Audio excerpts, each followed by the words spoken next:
Okay, my lovelies, I was going to do this live for you, but there were so many tape and stickers on here, and it took me forever to get them off, so I already sort of opened them up.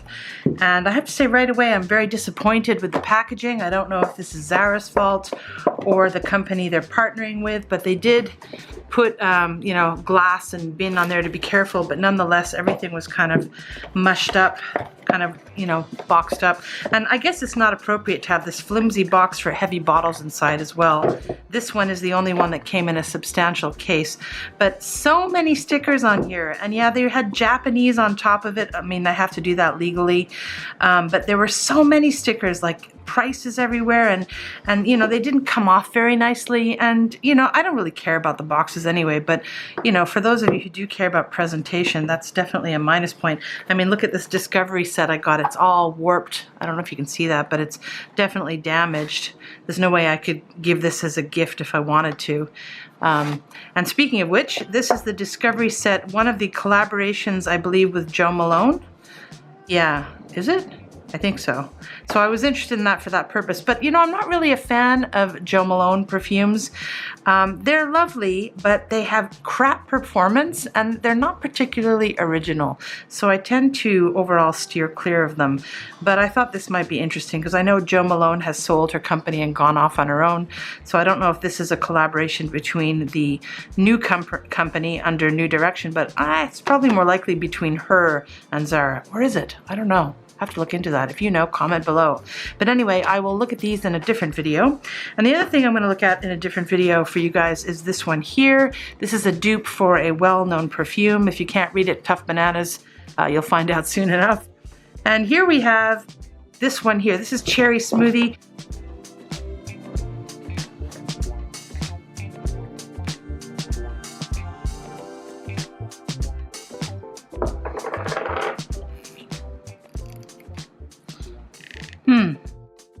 This one is not refillable. Too bad.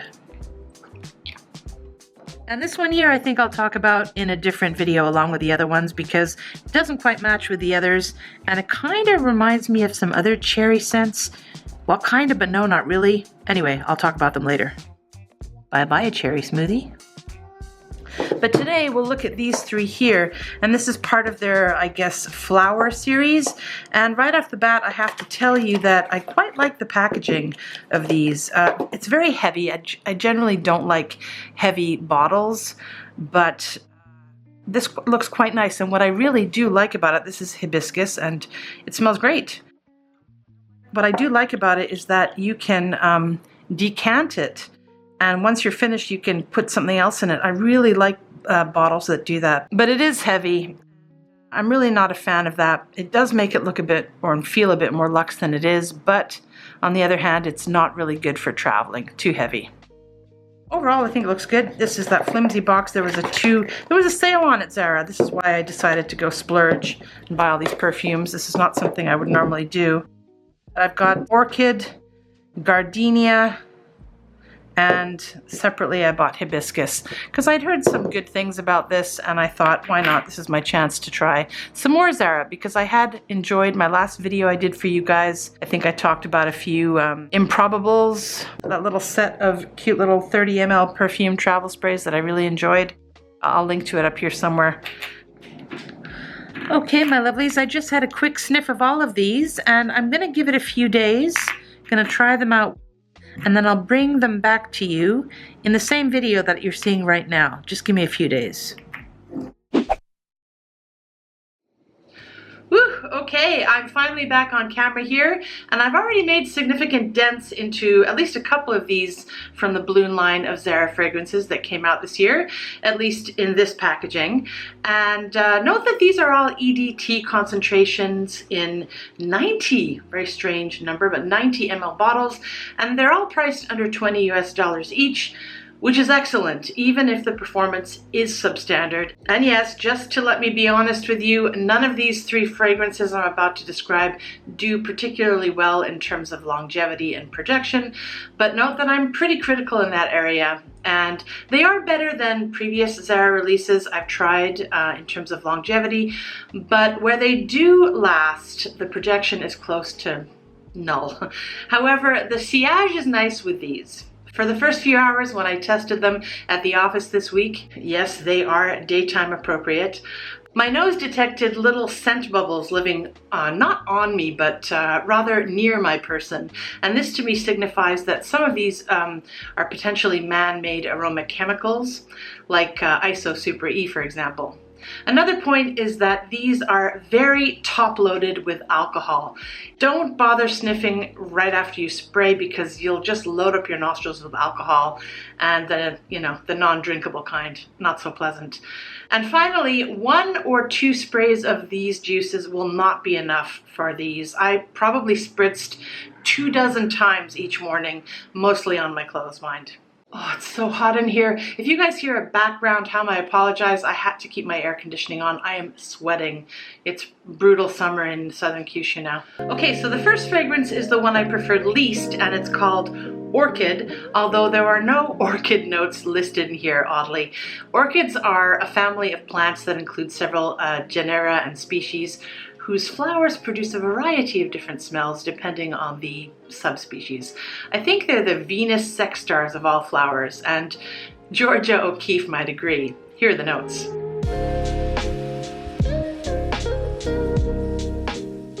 But I don't think Sexy Goddess was what they were going for with this one, because it's light, it's fresh, and it's clean.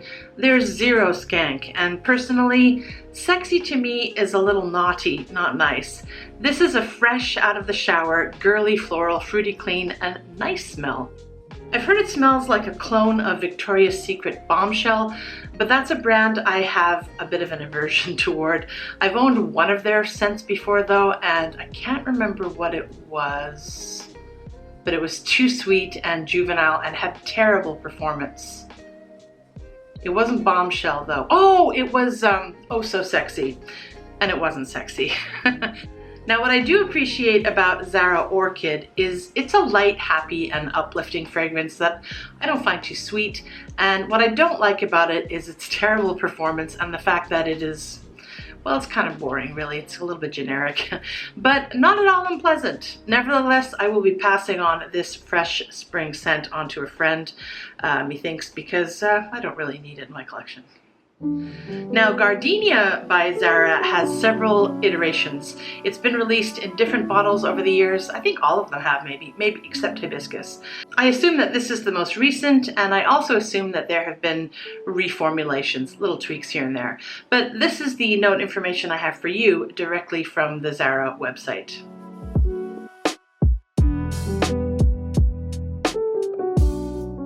Earlier renditions of ostensibly the same perfume on Fragrantica list Zara Gardenia as containing jasmine, bergamot, tangerine, peach, lemon, patchouli, cedar, and/or musk, in place of the orange blossom and vanilla, making each of them sound like completely different fragrances to my mind. But what do I know? I've taken a perfumery course, but I'm no perfumer.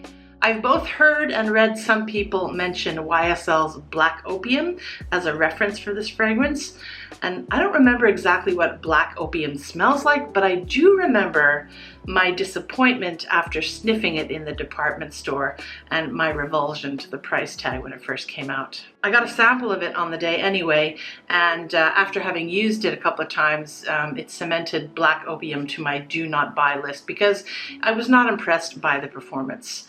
Just to be clear though, the actual smell of Black Opium was not disappointing to me because it smelled like crap, but rather because I was looking forward to it being an updated version of its predecessor, Opium, which is a beautiful fragrance my mother used to wear, but personally I would not wear today because the composition is too traditional for my tastes. In any case, I remember Black Opium smelling a lot like other top smelling mainstream fragrances of our day. Nothing wrong with that. It's just that where I want to put my money is not there. And enter Zara Gardenia. Now, the performance does suck, but not as badly as the other one, and it's a fraction of the price of Black Opium. So yeah, I guess if you like Black Opium, have a go at this one. But I'm afraid I don't remember exactly what Black Opium smells like, so you might not want to trust me. But yeah, this is nice. I get a pinch of or a hint of light roast coffee, and I do rather enjoy the peach and raspberry. It is very sweet. It's got a very vanillic candy opening at first, and it's yummy. And the florals are soft and gently support the entire dewy blend. My guess is that this is more of a daytime scent, whereas Black Opium might also be okay for evening. But again, overall, it doesn't offer a great deal in the way of uniqueness, I think, and performance. Although, as I said, this does perform longer than Orchid, maybe a few hours. Hibiscus by Zara was also launched this year and indeed targets the ladies like the other ones. Here are the notes.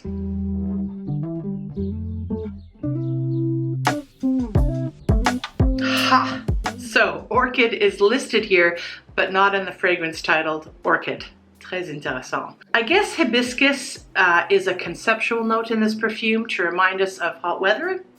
There are plenty of wild hibiscus where I live in southern Kyushu, but they don't give off much of an odor, if any. This is my favorite of the three. It's a simple floral fruity scent with a pleasant tart edge.